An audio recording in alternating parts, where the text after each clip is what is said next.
సంప్రదాయం ఉందని ఏం కేసు ఉందని అచ్చెన్నాయుడు గారిని అరెస్ట్ చేసి అక్కడి నుంచి తీసుకొచ్చారు.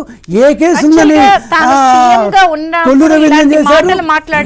ఒక కాదండి, ఇప్పుడు మేము కూడా ప్రేమాభిమానాలని చెప్తే అచ్చెన్నాయుడు గారిని, కొల్లు రవీంద్ర గారిని, దులిపాల గారిని, దేవినేని ఉమా గారిని వార్తలు చెప్పుకుంటూ పోతే 2000 పైన కేసులు మీ సిఐడి వాళ్ళు పెట్టారు. మాకు కూడా ప్రేమాభిమానాలు ఉంటాయి కదా, మేము కూడా మీ ఆఫీస్ మీద దాడి చేయొచ్చుగా. మొత్తం తెలుగుదేశం కేడర్ అంతా మీ ఆఫీస్ మీద దాడి ఏం బీగుతారు మీరు? ఏం బీగుతారు మీరు?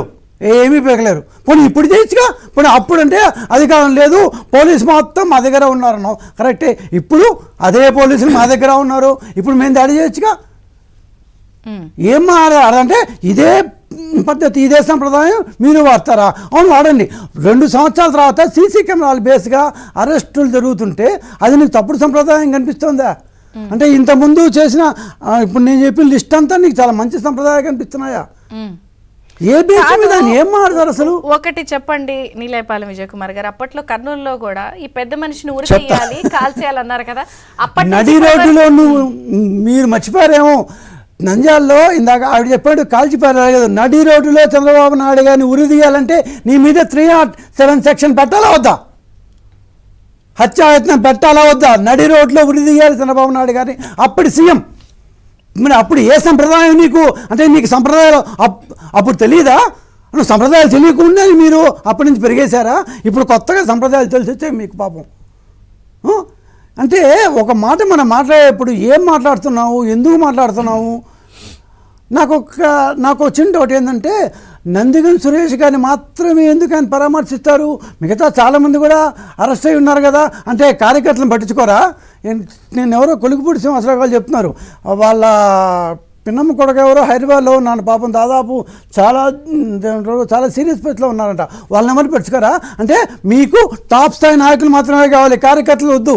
అందుకని కార్యకర్తలను ఇన్స్టిగేట్ చేసి మా ఆఫీసులు మీ తెరవేయండి, ఆటోమేటిక్గా అరెస్టులు జరుగుతాయి. అంటే వాళ్ళెట్టపోయినా సావని మీకేం సంబంధంలా, మీరు బ్రహ్మాండంగా ఉంటారు. ఇదే మీ యొక్క సంప్రదాయం, ఇదే మీ యొక్క పద్ధతి. సంప్రదాయాల గురించి మీరు మాట్లాడేదండి బాబు.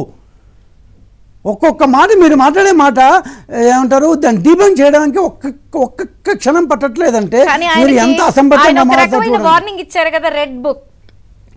నిన్న మీరు రెడ్ బుక్ నాకు ఒక్కడ మాత్రం చాలా సంతోషంగా ఉందమ్మా. Red book shown its effect on Jaganmohan Reddy గారు.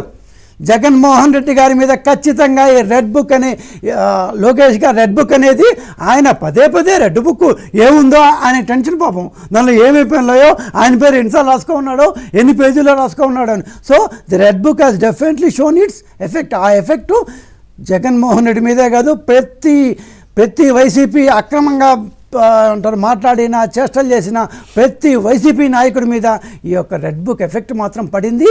అది రెడ్ బుక్ అనేది ప్రజల బుక్, ఇట్స్ ఏమంటారు పీపుల్స్ మేనిఫెస్టో.